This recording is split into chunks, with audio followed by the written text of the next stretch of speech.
The Cleveland Cavaliers aren't just winning, they're dominating. 12 straight wins for the third time this season. Best record in the league, first in offensive rating, sixth in defensive rating, the first team to clinch a playoff spot. And the way they're doing it, it's like watching basketball played in its purest form. Every pass, every cut, every possession feels like perfection. It's efficient, it's dynamic, and it's impossible to ignore. I'm obsessed with how the Cavs are playing right now, and after this, you will be too.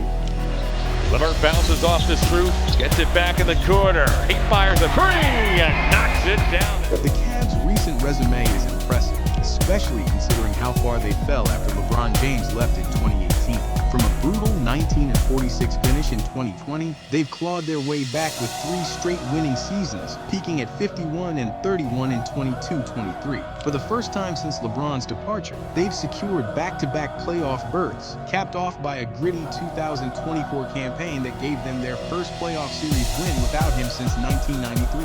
With a core of 3 all-star cornerstones, Cleveland has risen from irrelevance to Eastern Conference contention. But let's be real, last season ended in a way that made it clear the Cavs weren't quite there yet. It led to the firing of head coach J.B. Bickerstaff, because you don't fire a coach after a season like that if you're satisfied. You do it because you expect more offensive synergy, more pathways to wins, more than just a 4th seed, and more than one grueling series win where you barely scrape by a young Magic squad. Now, injuries played a massive role in the Cavs' struggles.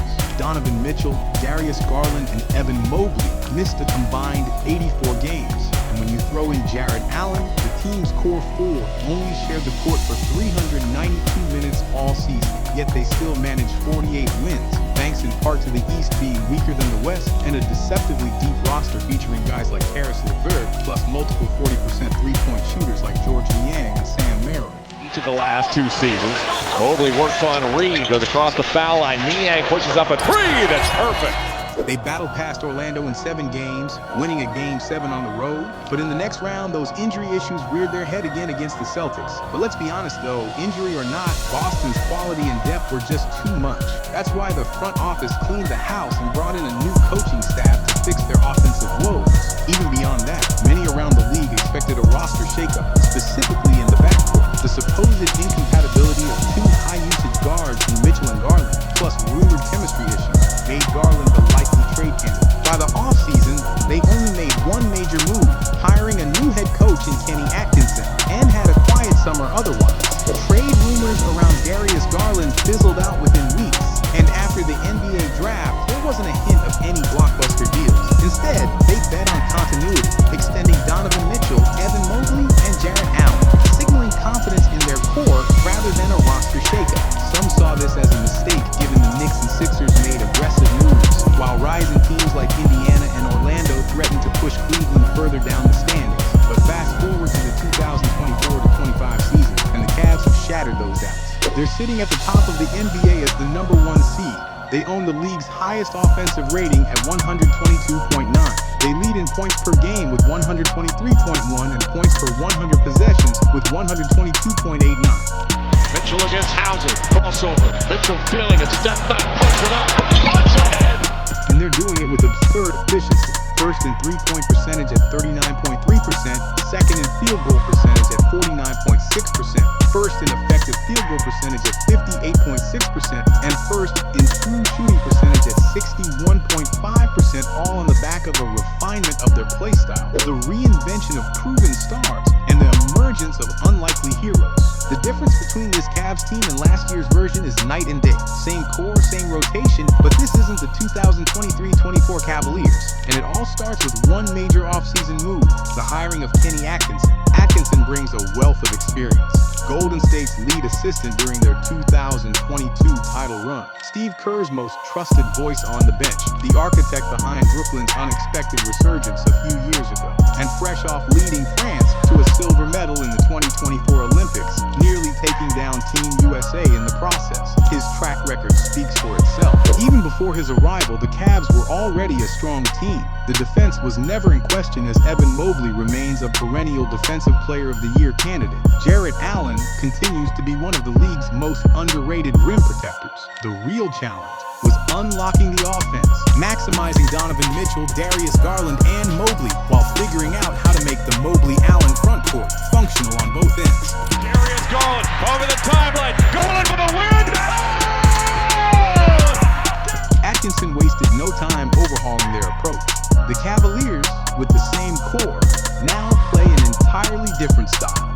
offense has been modernized, replacing slow, rigid possessions with speed, spacing, and relentless movement.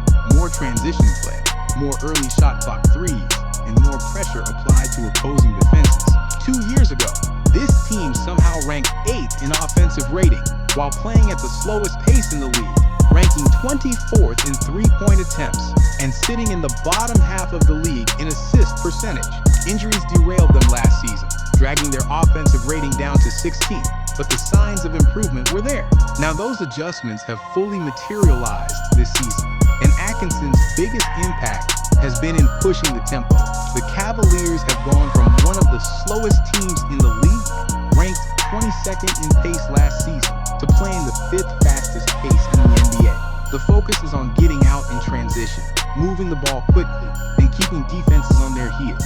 It's a perfect system for a young, athletic team built to run. This is a complete departure from the slow, methodical offense under J.B. Bickerstaff. His system leaned heavily on the pick and roll, with Garland initiating from deep and Allen setting screens before rolling to the rim. While there were flashes of ball movement, especially when Garland was injured last season, the offense remained predictable. Defenses knew exactly what was coming. Inside, Allen lays it in, and a foul. What a sequence. Now everything flows. Players are spaced properly. The ball handling responsibilities are spread out, allowing Garland and Mitchell to move off the ball for open looks. There's constant motion, forcing defenders into mistakes. And when they slip up, the Cavs capitalize. The results speak for themselves. Cleveland opened the season with 15 straight wins, one of only 4 teams in NBA history to start 15-0. The last 3 all made it to the finals. And now, with just weeks left in the regular season, the Cavaliers have officially punched their ticket to the playoffs, the first team to do so this season. It's their 3rd straight trip to the postseason, their longest streak since LeBron James led them to 4 straight finals from 2015 to 2018. That said, the Cavs are also the first team to hit 50 wins this season, becoming just the 12th team in NBA history to do it in their first 60 games, the first since the 2017 Warriors. That kind of dominance doesn't happen by accident. The biggest difference between last year's Cavs and this year's squad is simple. They finally have a real offensive identity. This isn't some offense where everything runs through one guy like when Luka was in Dallas or Jokic in Denver. They've moved away from the heavy Mitchell isolation plays that defined last season. Now the offense flows, everyone touches the ball, the movement is sharp, and the execution is deadly. It's a modern version of the 2014 Spurs or the 2022 Warriors. The Cavaliers have completely flipped the script this season, transforming into the best offensive team in the league. Mitchell with his head up. Garland, great passing sidewalk, wide open Mobley. Their offensive rating of 120.4 leads the NBA, a huge jump from last year when they didn't even crack the top 10. What changed? A smarter, faster, and more balanced approach. No more stagnant isolation plays. No more inconsistent shooting. Now, the ball moves, the floor is spaced, and every possession is rooted in efficiency. The numbers back it up. They lead the NBA in points per possession with 124.1, up from just 115.3 last season, a leap from 18th to 1st. Their effective field goal percentage has climbed from 55.7% to 59.1%, showing they're generating and making high-quality shots. Even their turnover rate has improved, dropping from 13.7% to 12.7%, meaning fewer wasted possessions and more scoring chances. And they're dominating the glass too, with their offensive rebounding percentage rising from 25.5% to 27.6%, giving them extra opportunities to punish defenses.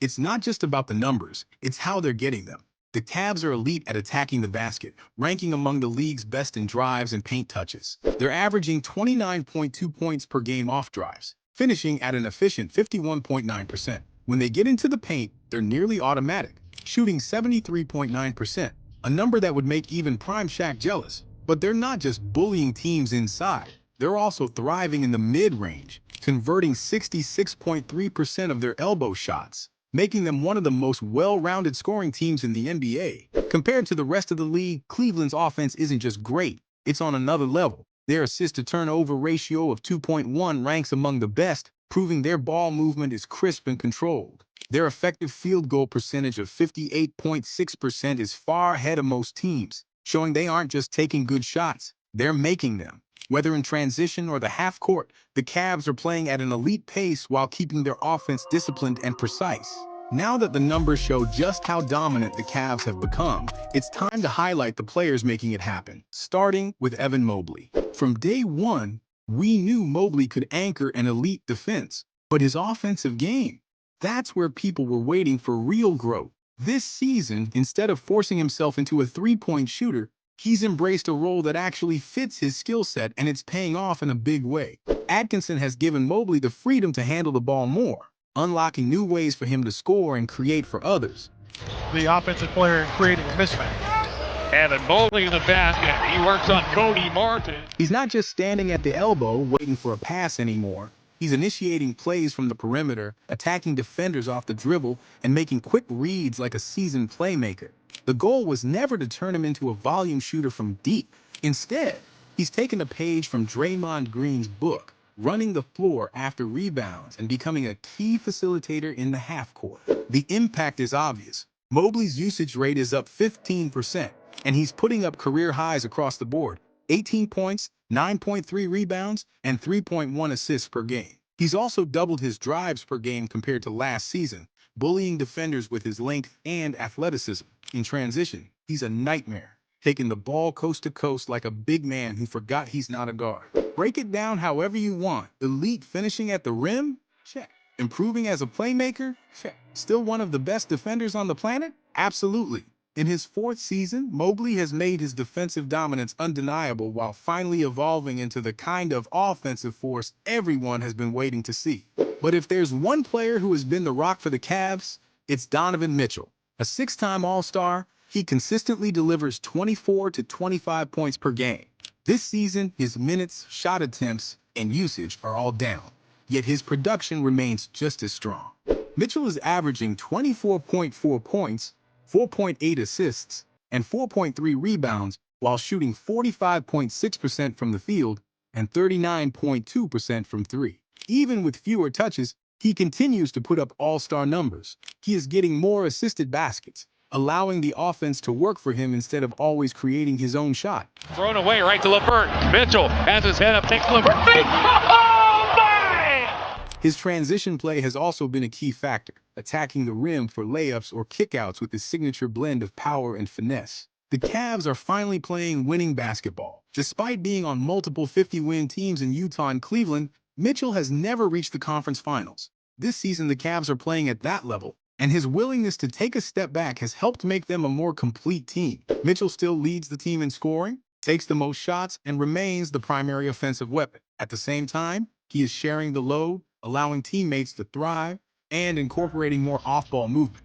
including an increased focus on catch-and-shoot threes. When the team needs a closer, he continues to be the go-to option. In February, he was named the Eastern Conference Player of the Month after leading Cleveland to an NBA Best 10-1 record, while averaging 25.8 points, 4.2 rebounds, and 5.3 assists. He scored at least 20 points in 8 of those 10 games, including 4 30-point performances and a season-high 41 in a comeback win over Boston.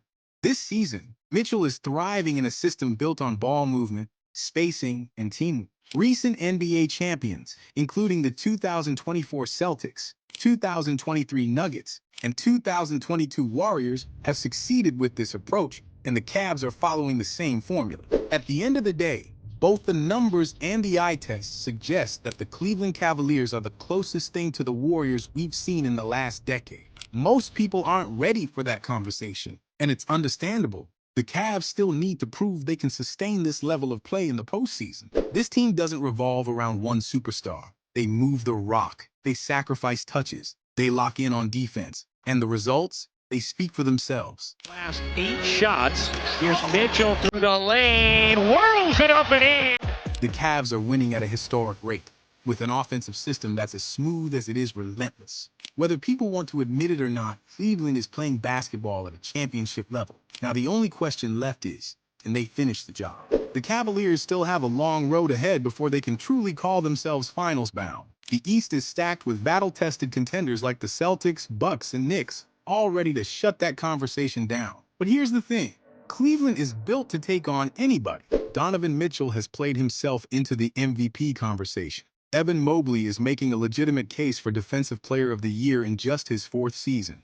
Darius Garland remains an all-star level talent, while key role players like Ty Jerome and newly acquired DeAndre Hunter are making waves in the 6th Man of the Year race.